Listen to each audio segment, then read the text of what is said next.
আল্লাহ রাসূল সাল্লাল্লাহু আলাইহি ওয়াসাল্লাম রমজান আসার আগেই রমজানের প্রস্তুতি নিতেন। জোরে বলেন সুবহানাল্লাহ।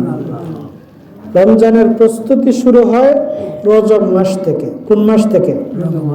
রজব মাস থেকে।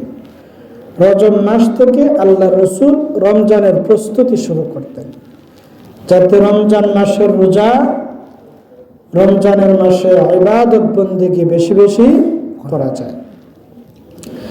আল্লাহ রাসূল রমজান মাসের যে প্রস্তুতি নিতেন, সেই প্রস্তুতির অন্যতম কাজ ছিল রজব মাস ঢুকলেই আল্লাহ রাসূল প্রায় সময় একটা দোয়া করতেন, আল্লাহুম্মা বারিক লানা ফি রজব ওয়া শাবান ওয়া বাল্লিগনা রমাদান। আমার সাথে বলেন, আল্লাহুম্মা বারিক লানা ফি রজব ওয়া শাবান ওয়া বাল্লিগনা রমাদান। এই দোয়া বেশি করতেন। কেন? এই দোয়ার মধ্যে কি আছে? আল্লাহ রাসূল বলতেন, আল্লাহুম্মা বারিক লানা ফি রজব ওয়া শাবান, ওগো আল্লাহ, রজব এবং শাবান মাসের যত বরকত আছে সেই বরকতগুলো আমাদেরকে দান করেন। তাহলে বোঝা যায় বরকত নাজিল সারা বৎসরই তো বরকত নাজিল হয়। সারা বৎসরের বিশেষ করে তাহাজ্জুদের সময় শেষ রাত্রিতে বেশি বরকত নাজিল হয়।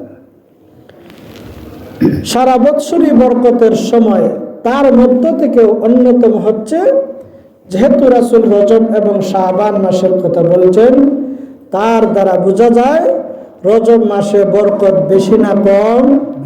বেশি। বেশি বরকতের সময়। এই জন্যে আল্লাহ রাসূল বরকতের দোয়া করছেন। তা আমরা কি করব কি করব না? আল্লাহর কাছে বেশি বেশি দোয়া করবেন। আল্লাহুম্মা বারিক লানা ফি রজব ওয়া শাবান, আয় আল্লাহ, রজব এবং শাবানের যত বরকত আছে সেই বরকত আমাদেরকে দান করেন। ওয়া বাল্লিগনা রমাদান, আর রমজান পর্যন্ত আমাদেরকে পৌঁছান। জোরে বলেন সুবহানাল্লাহ। কারণ অনেক মানুষের হায়াত হয়তো রজব মাসে শেষ হয়ে যায়, অনেকের হয়তো শাবান মাসে শেষ হয়ে যায়। বরকত শুরু হয় রজব থেকে, শাবান থেকে, আর বরকতের পূর্ণতা পায় রমজান মাসে। জোরে বলেন ঠিক না বেটি? বরকতের শুরু হয় রজব থেকে, শাবান থেকে, বরকতের শেষ পূর্ণাঙ্গতা পায় রমজান মাসে।